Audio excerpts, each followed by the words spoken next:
देखिए बाबू, आज की क्लास में हम लोग कंप्लीट करने वाले हैं समास। और हम आज नए टॉपिक को लेकर के आए हैं। ठीक है। ऐसे तो हम लोग को व्याकरण में बहुत कुछ कंप्लीट कहीं कर लिए हैं। वर्ण पढ़ लिए, शब्द पढ़ लिए, संज्ञा, सर्वनाम, लिंग, क्रिया, वचन, फिर वो क्या बोलते हैं, विशेषण, कारक, समास पहुंच गए। समझे? आप समझिए तो एकदम बहुत करीब आ चुके हैं व्याकरण के लास्ट पोजीशन पे। समास के बाद आपका बचा हुआ है एक संधि। ठीक है। और संधि जैसे ही खत्म होता है तो आपको शुरू हो जाएगा कुछ फिर से फिर प्रत्यय। और प्रत्यय के बाद आपको फिर व्याकरण में है पत्र, निबंध, गद्यांश।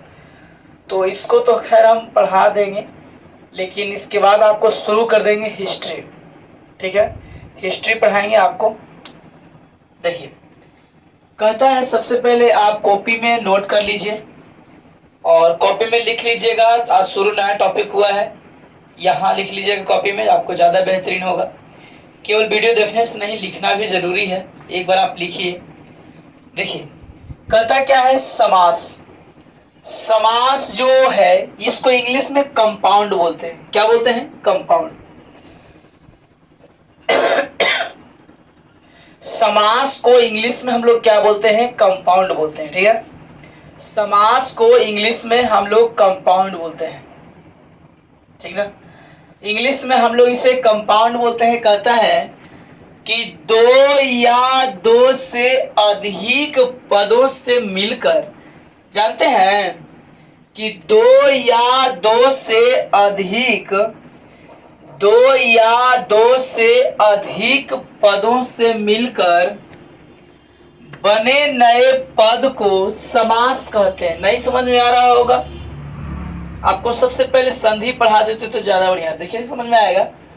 देखिए, एक है ये भैया। ये कौन है? भैया। ठीक।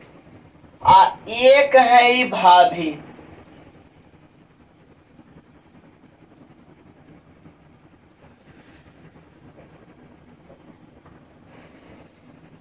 ठीक। तो दो गो कम से कम पद होना चाहिए, एगो भैया एगो भाभी। पद के मतलब जानते हैं क्या होता है? पद कहिए या उससे हम लोग क्या कर सकते हैं? शब्द कहेंगे। तो या तो आप उसे पद कहिए या उसे क्या कहिए? आप शब्द कहिए। तो उसी को बोला गया है कि दो या दो से अधिक पदों से मिलकर, दो या दो से अधिक पद। पद माने जानते हैं क्या होता है? पद कहिए या शब्द कहिए। पद माने क्या होता है? शब्द होता है। तो दो या दो से अधिक पदों से मिलकर बने नए पद को क्या कहते हैं? समास कहते हैं। ठीक है। तो ये है भैया, ये कौन है? भाभी। अभी दोनों आपस में मिले और मिलने के बाद एक नया पद का क्या कर देते हैं? निर्माण कर देते हैं। जे कि नाम है एक टनटनवा। कौन है ये? टनटनवा। तो टनटनवा आया ये दोनों के कंजुगेट से, है ना? वही बोला गया है कि दो या दो से अधिक पद आपस में मिले और मिलने के बाद जो नया पद के क्या होता है? निर्माण होता है। नया पद जो बनता है उसे हम लोग क्या कहते हैं? समास कहते हैं। ठीक है। जैसे में कहता है चौराहा, बौड़ाहा, नहीं बौड़ाहा नहीं होगा, चौराहा, त्रिलोकी, त्रिदेव, सेनापति, राजपुरुष, किचन, रसोई घर, किचन नहीं रसोई घर, ये सब आपका है। चौराहा हो गया, नीलकमल हो गया, महादेव हो गया, यथा संभव। तो ये सभी जो भी हैं आपका, ये सभी के सभी क्या है? ये सभी के सभी आपका क्या है? तो समास है। ठीक है। अब कहता है समास, संधि में आप पढ़िएगा विच्छेद। ठीक ना? संधि में आप विच्छेद पढ़ेंगे और समास में आप विग्रह पढ़ेंगे। ठीक है। संधि में आप विच्छेद पढ़ेंगे और समास में आप विग्रह पढ़ेंगे, ठीक है। तो समास के सभी पदों को अलग करने की प्रक्रिया को समास कहते हैं। यदि ओहो हो, समास विग्रह कहते हैं, होगा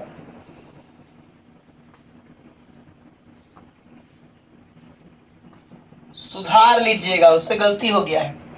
देखिए, समास के सभी पद, तो समास के सभी पद को अलग करने की प्रक्रिया, जैसे अलग करते हैं ना, तो समास के जितने भी पद हैं उस सब को क्या कर दिया जाता है, अलग कर दिया जाता है। यानी कि अलग करने की प्रक्रिया को अलग करने की प्रक्रिया को क्या कहते हैं हम लोग, उसे समास विग्रह कहते हैं। विग्रह के मतलब जानते हैं क्या होता है? विग्रह के मतलब होता है जुदा होना, अलग होना, ओकरे कहते हैं विच्छेद।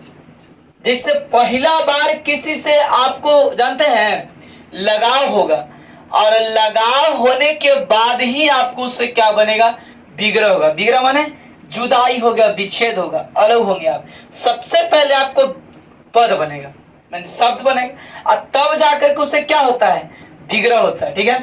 तो वही बोला गया है कि समास के सभी पद एकदम आपस में क्या हो गए, अलग अलग हो गए। जैसे मान लिया कि ई दोनों शादी किए, ठीक है, और शादी करला के बाद ई कुछ इनको सामान दिए, ई कुछ इनको सामान दिए, बहुत तरह के। मान ली इनको फोन दिए तो इनको अंगूठी दिए, तो इनको माला दिए, तो कुछ दिए। लेकिन इससे बीच में क्या हुआ, ये दोनों में हो गया लड़ाई, और लड़ाई हो गया तब दोनों अलग होंगे। तब बोले कि हम जो सामान तोरा दिलू है ना, सब सामान वापस कर।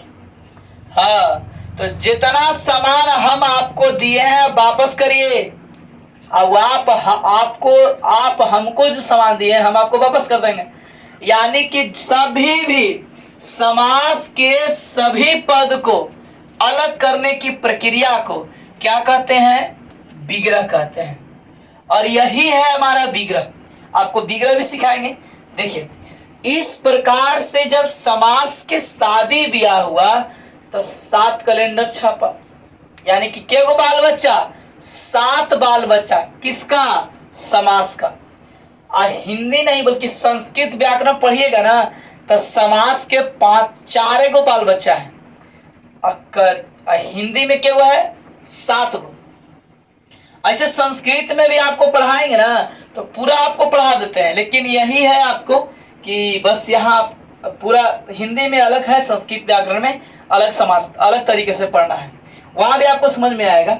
देखिए, तो पता है क्या बोला है कि समास के 7 भेद होते हैं। समास के कितने भेद होते हैं बाबू, 7 भेद होते हैं। पहला नंबर है आपका अव्ययी भाव समास। पहला नंबर कौन समास है, अव्ययी भाव समास। दूसरा नंबर है तत्पुरुष समास। तीसरा नंबर है कर्मधारय समास। चौथा नंबर है द्विगु समास। पांचवा है द्वंद्व समास। छठा है बहुब्रीहि। सातवां है नय्यन समास।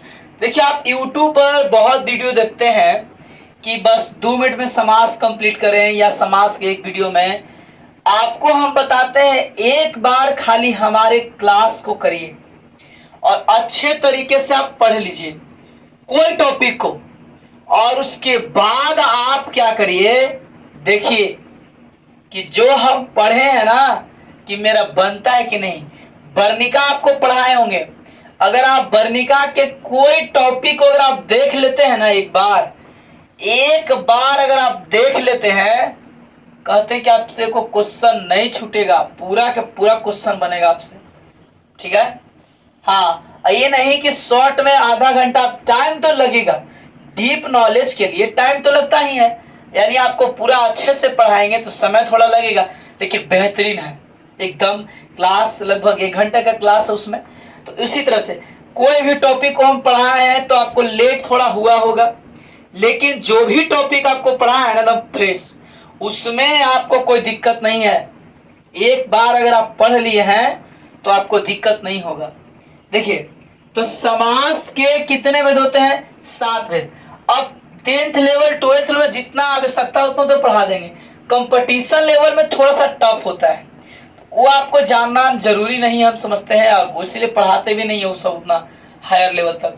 डीप में जाना ज़्यादा डीप अगर पढ़ा देते हैं तो और दिक्कत है ना। देखिए समास से कितने भेद होते हैं, तो 7 भेद होते हैं। तो पहला नंबर क्या है, अव्ययी भाव समास। पहला है क्या, अव्ययी भाव समास। दूसरा नंबर है आपका तत्पुरुष समास।